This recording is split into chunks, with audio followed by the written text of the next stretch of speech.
مختلف ممالک میں جنگلات میں لگی خوفناک آگ نے تباہی پھیلا دی۔ ہزاروں ایکڑ پر اراضی، املاک، گھر، درخت خاکستر ہو گئے۔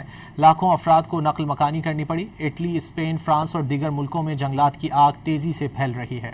وسطی اسپین میں جاری جنگلات میں آگ شدید اختیار کر گئی۔ آگ پر قابو پانے کے لیے فوجی فائر فائٹرز اور ہنگامی امدادی ٹیمیں مسلسل کارروائیوں میں مصروف ہیں۔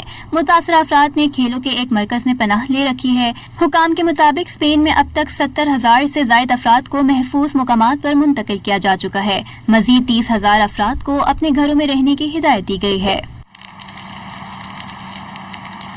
اٹلی کے گرگانو جزیرے کے جنگلات میں لگی آگ پر قابو پانے کے لیے فائر فائٹرز نے کارروائیاں تیز کر دیں، جبکہ کئی سیاحوں کو محفوظ مقامات پر منتقل کر دیا گیا۔ مقامی حکام کے مطابق آگ تیز ہواؤں کے باعث بحیرہ روم کی جھاڑیوں اور جنگلات کے علاقے تک پھیل گئی،